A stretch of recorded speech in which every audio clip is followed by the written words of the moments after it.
Aujourd'hui en manchette, le clergé aura sa place au 175e de Saguenay et une série documentaire pour combattre le décrochage scolaire voit le jour.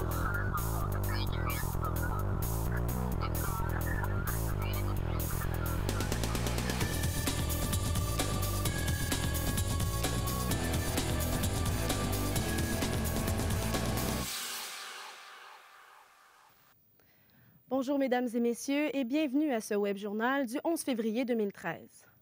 La directrice générale des fêtes du 175e, Lynne Gagnon, assure à l'évêque André Rivet que l'Église fera bel et bien partie des célébrations. Elle invoque un manque de communication et de connaissance de la programmation automnale pour justifier la sortie publique d'hier du Monseigneur Rivet. Julien Renaud, qu'est-ce qui a poussé l'évêque à dénoncer cette situation-là? Maléka, Monseigneur André Rivet, qui qualifie d'impassable le fait que l'Église soit mise de côté dans les fêtes du 175e, étant donné le rôle important qu'elle a joué dans le développement de la région. Savez-vous pourquoi on a des écoles dans la région? Savez-vous pourquoi on a 6 hôpitaux dans la région? Savez-vous pourquoi il y a eu des syndicats? Le premier syndicat canadien, c'est grâce à l'Église. Alors comment ne pas souligner ça d'une manière ou d'une autre?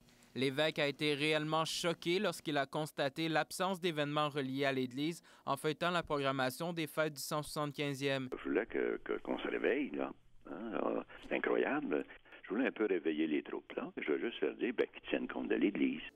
La directrice générale des fêtes du 175e, Lynne Gagnon, était surprise des propos de l'évêque. Plusieurs projets, dont le soulignement du 135e anniversaire du diocèse de Chicoutimi, un hommage aux bâtisseurs et une messe commémorative, sont sur papier. Elle invoque un manque de communication entre l'évêque et le délégué de l'établissement sur le comité des fêtes du 175e, Marc Girard. Alors, probablement que c'est un problème de communication qu'il y a eu là, entre le représentant, M. Girard et M. Rivet, qui fait un petit peu l'imbroglio, mais il est clair et incontournable là, que les fêtes du 175e sont de pair avec l'Église. Lynne Gagnon croit que Monseigneur Rivet était mal informé et assure que l'Église aura sa place dans la deuxième partie de la programmation qui sera connue en mai. En mai, on déposera la deuxième partie de la programmation, celle qui est plus substantielle, justement, parce que ça va être le cœur beaucoup des fêtes, là, en période estivale. Alors, dans cette programmation-là, c'est sûr que là, on verra plus concrètement des réalisations puis les liens, justement, spécifiques qui vont se faire avec l'Église. Les fêtes du 175e qui ont pour objectif de mobiliser la population, d'attirer les visiteurs et de promouvoir les attraits touristiques de la région. Julien Renaud, ATM Nouvelles, Saguenay. Le professeur à l'Institut de formation théologique et pastorale à Chicoutimi, René Gay, affirme que le haut clergé entrera dans une nouvelle ère à la suite de la démission du pape Benoît XVI, qui sera effective le 28 février prochain. Et Catherine Houd de la Liberté, comment qualifier le règne de Benoît XVI? Tout d'abord, il est important de mentionner que le pape Benoît XVI, c'était un pape de transition, c'est-à-dire un pape qui allait être là pour une durée très courte, vu son âge.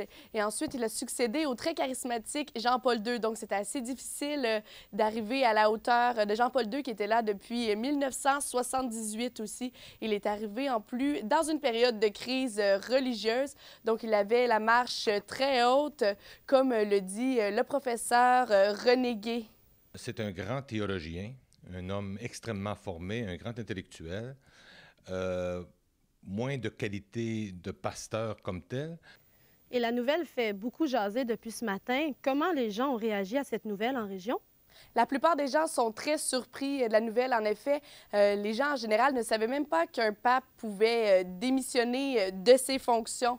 En fait, aussi, c'est la première fois que le pape démissionne par choix, puisque la dernière fois que c'est arrivé, en 1415, c'était lors du grand schisme d'Occident. C'est en fait pour y mettre fin que le pape avait démissionné symboliquement. Et puis les personnes que j'ai rencontrées sur la rue cet après-midi avaient l'air très surprises de cette décision. Je dis que dans la vie, on a tous un choix, puis celui-là, je pense que rendu à cet âge-là, c'est très légitime. J'ai été surprise aussi qu'il démissionne parce qu'il était trop vieux, alors qu'il a accepté le poste quand il était déjà trop vieux. J'espère qu'ils vont prendre quelqu'un de plus jeune cette fois-là.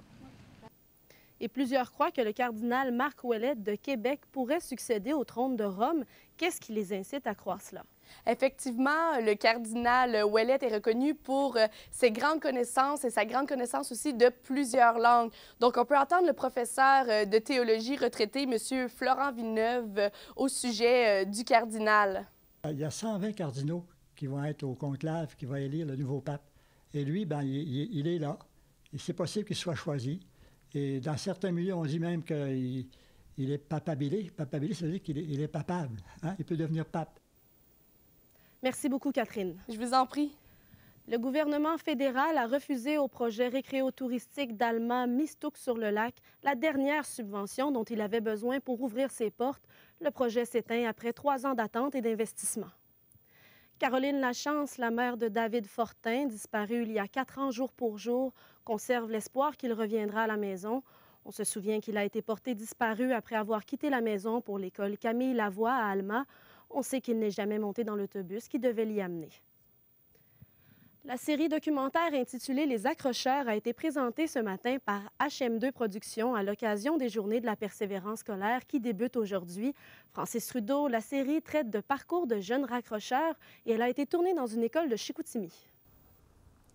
Oui, en effet, Malika, c'est ici même à l'école l'OVNI de Chicoutimi qui a été tournée la série documentaire Les Accrocheurs pendant près d'1 an et l'équipe de réalisation se dit très satisfaite du résultat. C'est dans une classe bondée que l'équipe derrière la série documentaire Les Accrocheurs a présenté le projet au grand jour. L'enseignant responsable de l'école OVNI, qui veut dire Ouverture vers notre indépendance, Gary Tardif, est très satisfait du résultat. C'est sûr que c'était une aventure extraordinaire. Point de vue personnel, c'était quelque chose d'extraordinaire aussi. C'était un cadeau de vie pour moi aussi, en même temps, ce documentaire-là aussi, en même temps. De voir mes jeunes dans d'autres environnements aussi. Moi, je n'étais pas sur la rue, je ne savais pas ce qu'ils disaient à Vincent non plus, donc les jeunes étaient en toute liberté. La plupart des étudiants étaient présents au lancement. En plus du documentaire, un site web et une page Facebook ont été créés. Tout ça arrive en même temps que les Journées de la persévérance scolaire organisées par le CREPA et les commissions scolaires de la région. C'est pas tous nos jeunes qui sont à l'intérieur des écoles secondaires, qu'il y en a qui ont des besoins particuliers et qu'il faut les accompagner pareil, puis il faut avoir des enseignants dédiés, passionnés, pour les aider à se retrouver dans ce cheminement-là, puis ça devient des accrocheurs. Du côté du CREPA, l'organisme est très heureux de constater l'implication et la réalisation de projets qui touchent directement la persévérance scolaire. La formule a quand même montré ses effets bénéfiques parce qu'on était en milieu de peloton au niveau des taux de diplomation et des taux de décrochage dans les années 80, début des années 90. On a remonté la pente et on est la première région avec les plus bas taux de décrochage et les plus hauts taux de diplomation. Le premier épisode de la série documentaire Les Accrocheurs sera diffusé ce samedi à 18h30 à l'antenne de Radio-Canada. Francis Trudeau pour ATM Nouvelles, à Saguenay. La sécurité publique de Saguenay appelle à la prudence sur les sentiers de motoneige à la suite des accidents survenus cette fin de semaine. Les conditions météorologiques actuelles ont rendu la chaussée très glissante et cela représente un grand risque d'accident pour les adeptes de vitesse. Catherine Morancy, la Ville compte-t-elle réglementer plus sévèrement la circulation en motoneige? Malaika, la sécurité publique de Saguenay compte augmenter sa présence sur les sentiers pour éviter les accidents et surtout pour s'assurer que les règlements soient respectés par les motoneigistes. Le Saguenay-Lac-Saint-Jean est la région où les accidents en motoneige sont les plus fréquents. Selon le président du club de motoneige de Saguenay, il n'y a pas de formule magique pour assurer sa sécurité. C'est avant tout une question de contrôle et de vitesse. Il faut toujours penser qu'on va peut-être rencontrer une personne ou une motoneigiste. Ça fait qu'il faut toujours garder notre droite. Ça, c'est très, très important. Selon M. Tremblay, la majorité des accidents ont lieu hors des sentiers et c'est pourquoi il est essentiel de rappeler les règlements en milieu de saison. Tous ceux-là qui prennent les lacs et qui ne savent pas, mettons, si le lac est bon ou pas, ça peut éviter beaucoup de noyades. OK, ceux qui se promènent sur les terrains privés, puis que, mettons, qui ne sont pas en loi, puis peuvent pogner des souches, puis qui peuvent pogner des accidents. La sécurité publique de Saguenay compte d'ailleurs faire de la surveillance pour intercepter les motoneigistes qui n'ont pas leur carte de membre ou encore qui roulent trop vite sur les sentiers. C'est certain qu'on va rester là, à l'affût et donc, oui, ça peut qu'on fasse des opérations, même qu'on planifie certaines opérations justement pour aller sur les sentiers de motoneige. Depuis 10 ans, on observe une moyenne annuelle de 306 hospitalisations au Québec attribuées à la pratique de la motoneige. La Fédération des clubs de motoneigistes du Québec rappelle à ses membres d'être vigilants sur les sentiers et ce jusqu'à la fin de la saison prévue en avril. Catherine Morancy, ATM Nouvelles, Saguenay. Après 8 mois d'attente, c'est aujourd'hui qu'entre en vigueur la loi 74 qui interdit les moins de 18 ans de fréquenter les salons de bronzage. Cette mesure vise principalement à prévenir les cancers de la peau causés par le bronzage artificiel. Aucune mesure n'a toutefois été mise en place pour l'instant. Les frais de scolarité ainsi que la souveraineté ont été au cœur des discussions lors du Conseil national du Parti québécois qui s'est tenu cette fin de semaine à Drummondville. Pour en parler, ma collègue Anne-Julie Larouche s'est entretenue avec le président du Parti québécois dans la circonscription de Jonquière, Daniel Brassard.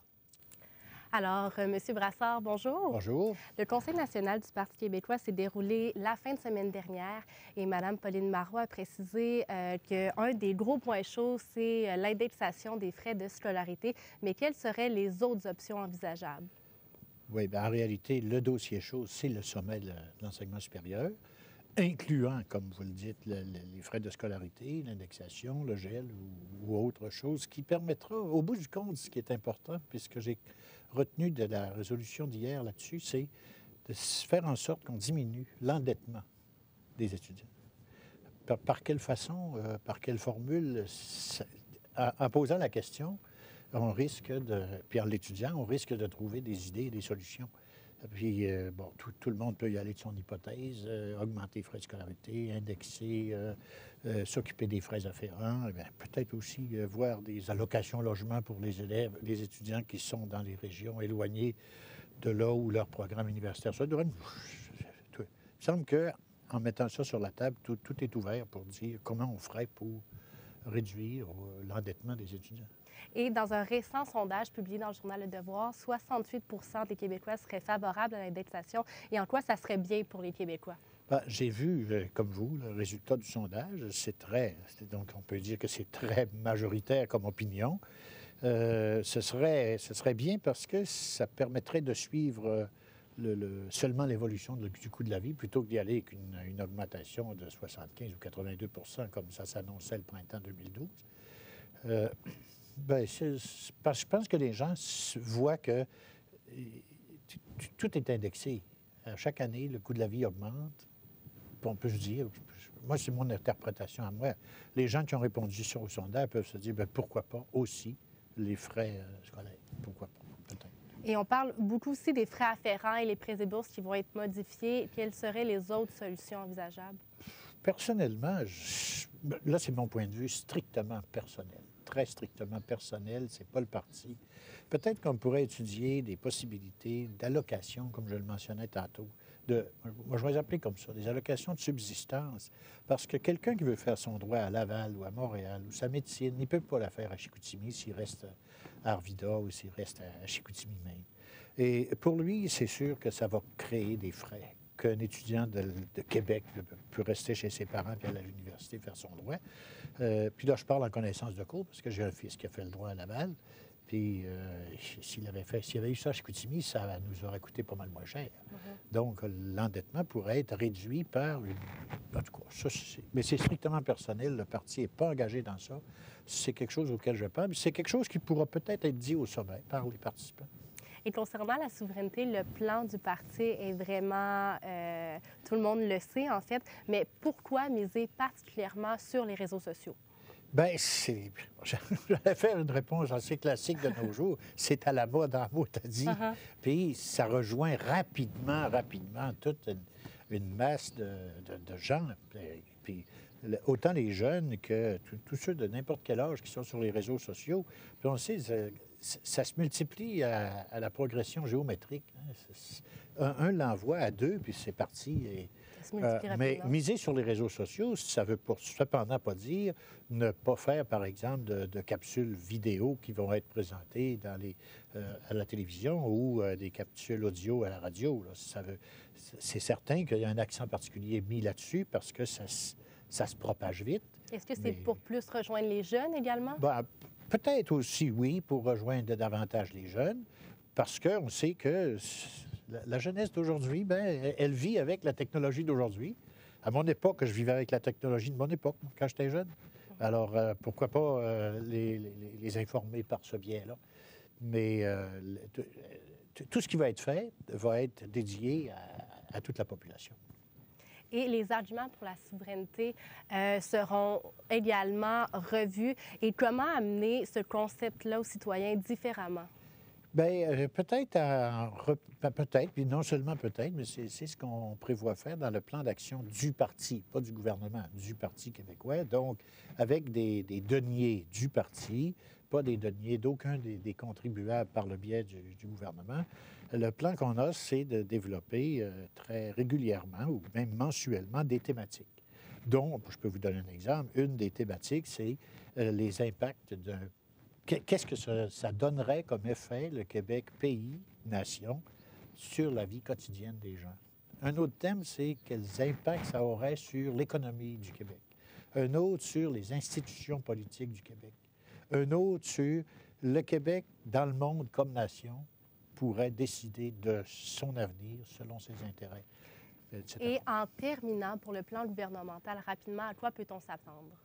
Pour le plan gouvernemental, c'est encore à l'état de travail. Il y a, je sais, sans connaître précisément les éléments qu'il y a dedans, je sais qu'il y a des grands axes qui sont travaillés, mais je ne peux pas vous identifier les grands axes. C'est tenu, on pourrait dire secret, non, c'est tenu discret. Parce que c'est comme... moi, j'aime ça quand un document de travail est travaillé, puis c'est quand il est prêt qu'on le livre. Pas morceau par morceau, puis qui prête à des interprétations que les concepteurs n'ont même pas jamais envisagées. C'est après qu'on peut le commenter, quand il est prêt. Alors, Daniel Brassard, président de la circonscription du Parti québécois, Jonquière, merci beaucoup. Ça me fait plaisir. Je reviendrai. Super, merci. Au 55e gala des Grammys hier soir, le rock a volé la vedette. Le groupe Black Keys a ramené à la maison 4 statuettes, alors que Mumford & Sons ont reçu les prix de l'album et du vidéoclip de l'année. La meilleure chanson a été décernée aux membres de Fun pour le titre à succès We Are Young. Et au sport, Antoine Desrosiers, Marianne Saint-Gelais continuent d'exceller en patinage courte piste avec 2 médailles en fin de semaine. Oui, Malika, Marianne Saint-Gelais a récolté 2 médailles d'argent lors des dernières épreuves de la saison à Dresde, en Allemagne. La Félicinoise a également battu son propre record canadien aux 500 mètres avec un temps de 42 secondes. Saint-Gelais a ajouté une 2e médaille d'argent en course à relais avec ses 3 coéquipières canadiennes, dont Marie-Ève Drolet de la Terrière et Valérie Maltais de la Baie. Au hockey maintenant, l'ancien gardien de but des Saguenayens de Chicoutimi, Sylvain Rodrigue, a récemment, reçu des discussions avec l'organisation des Oilers d'Edmonton pour devenir entraîneur des gardiens de but chez les pros. Étant très occupé pour le travail entre l'Europe et le Québec, Rodrigue a dû décliner l'offre, mais ne ferme toutefois pas la porte à un éventuel saut dans la Ligue nationale. Je me suis entretenu avec lui un petit peu plus tôt cet après-midi. Voici l'entrevue. Merci beaucoup, M. Sylvain Rodrigue, d'être avec nous aujourd'hui. Tout d'abord, vous avez été pressenti pour travailler dans l'organisation des Oilers d'Edmonton. Qu'est-ce qui vous a forcé à dire « pas tout de suite » ?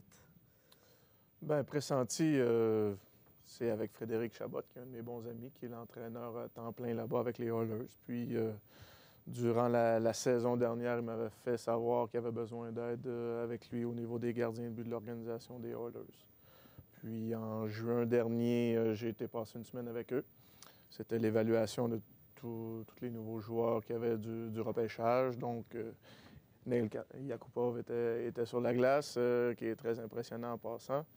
Puis, il y avait 6 gardiens de but, 2 de la Finlande, puis il y avait les gardiens de but du Canada, des États-Unis. C'était vraiment intéressant. C'est une très, très bonne expérience d'aller avec eux. Puis ensuite, bien, on a parlé un petit peu de peut-être donner un coup de main durant la saison.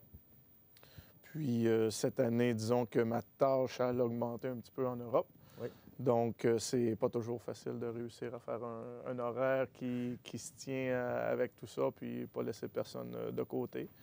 Donc, jusque-là, ça devient très difficile avec n'importe quelle autre équipe à l'heure actuelle de trouver de l'espace dans l'horaire pour réussir à donner un coup de main. Mais dans le futur, c'est pas une porte que je me fais.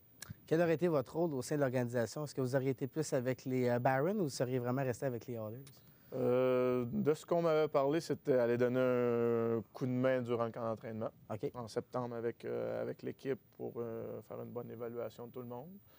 Ensuite, c'était plus donner un coup de main au niveau du développement des gardiens de but de toute l'organisation. Donc, ça pouvait être aller quelques jours à Oklahoma City, Ça pouvait être donné quelques jours à Stockton, en Californie, l'équipe de la East Coast. On a 2 gardiens de but finlandais. Il y en a un qui est à Helsinki, il y en a un autre qui est à Jyväskylä, une petite ville un petit peu plus loin que Helsinki en Finlande. OK. Puis aussi les gardiens qui ont été repêchés, donc qui jouent encore dans la Ligue canadienne ou dans la USHL ou quoi que ce soit. On sait qu'il y a eu un lock-out dans la Ligue nationale. À quoi ressemblait le hockey en Europe, notamment avec l'arrivée de plusieurs joueurs de la Ligue nationale? Bien, c'est certain que le calibre a augmenté de beaucoup. Chaque équipe a emmené 2 à 3 joueurs de la Ligue nationale au sein de leur équipe. Puis, si on prend par exemple au niveau de la Ligue nationale en Suisse, qui était la ligue vraiment la plus recherchée par les joueurs de la Ligue nationale par rapport au voyagement qui est facile, le niveau qui est très, très élevé. Puis, c'était une bonne opportunité pour eux de réussir à garder la forme. Puis, c'est une ligue qui est extrêmement rapide, donc ça s'approche beaucoup du niveau de la Ligue nationale côté vitesse. Donc, pour eux, c'était une bonne façon de garder la forme puis être prêt pour lorsque le conflit serait réglé. On sait que vous voyagez beaucoup. C'est quoi l'importance pour vous de vous établir ici au Québec, principalement à Chicoutimi? Bien, moi, j'ai joué mon hockey junior majeur ici. Oui. Je suis originaire de Montréal. J'ai été repêché par les Saguenayens en 90, je crois. Puis j'ai fait mon hockey junior avec les SAG, remporté une Coupe du Président, été à la Coupe Mémorial. J'ai joué avec Félix Potvin ma première année, ça a été mémorable. Puis j'ai connu ma femme qui venait d'ici. Donc avec les années, ensuite, elle m'a suivi pendant une dizaine d'années. Et on est revenu dans la région en 2001 pour s'établir ici. Je voulais savoir, bon, avant votre départ pour la Suisse, qui va se faire dans quelques jours, vous allez donner un coup de main au gardien Pee-Wee 2A des Espoirs de Saguenay lors du prochain tournoi Pee-Wee qui va avoir lieu à Québec. Quelle sera votre implication, principalement au niveau de l'équipe de Saguenay? Bien, mon implication est très, très simple. Mon plus grand garçon, mon plus vieux, il joue au sein de cette équipe-là. Puis la semaine dernière, j'ai été avec eux, je crois, deux entraînements sur la glace en après-midi. Puis cette semaine, je vais y aller aussi une fois ou deux. Puis c'est peut-être amener un petit peu de bagage, un petit peu d'expérience, de vécu, puis juste donner un petit coup de main à l'organisation. Tant qu'être autour de l'équipe, bien, pourquoi pas embarquer sur la glace. Et rapidement, qu'est-ce qui s'en vient pour Sylvain Rodrigue au cours des prochaines semaines? Qu'est-ce qui va arriver? C'est fin de saison en Europe. Dans mon prochain voyage, d'ailleurs, la saison régulière se termine le 26 février en Suisse, puis le 10 mars en Allemagne, à Berlin. Puis ensuite, je vais revenir ici durant la pause du congé scolaire pour retourner ensuite pour les séries. Puis là, c'est le voyage le plus long de l'année. Là, c'est jusqu'à ce que tout soit terminé. L'année dernière, avec Berlin, on a gagné le championnat de la Ligue allemande. Donc, je suis revenu au Québec autour du 2 mai, je crois. Donc, c'est un long voyage, le dernier. Merci beaucoup, M. Rodrigue. Ça fait plaisir. De retour en studio. En terminant, l'attaquant Michael Grabowski des Maple Leafs de Toronto n'a pas été sanctionné par le préfet de la Ligue nationale pour la morsure qu'il a infligée à Max Pacioretty du Canadien. La morsure n'était pas assez évidente selon la Ligue. Et qui sait, Meleka, peut-être que son entraîneur ne lui demandera pas d'ajouter un peu de mordant à son attaque. Merci, voilà, Meleka. C'est ce qui conclut les sports. Merci beaucoup, Antoine Desrosiers. Alors, Pierre-Antoine, à quoi peut-on s'attendre à la météo pour les prochaines heures? On nous annonce principalement des nuages et de la neige pour l'ensemble de la semaine Malaïka, en commençant par ce soir et cette nuit. Neige, 2 à 4 cm d'accumulation avec un minimum de moins 9 degrés. Demain, mardi, de la faible neige également avec un maximum de moins 3. Donc, c'est sensiblement le même scénario pour les journées de mardi et mercredi également. Alors qu'on nous annonce des nuages, maximum de moins 6 degrés. Et au niveau des tendances à plus long terme, donc en parlant de jeudi et vendredi, ce sera nuageux une fois de plus avec 60 % de probabilité d'averse de neige. Les maximums varieront entre moins 1 et moins 4 degrés. Donc, c'est ce qui conclut la météo cette semaine. C'est ce qui met fin à notre web journal pour aujourd'hui. Revenez-nous demain. Au revoir.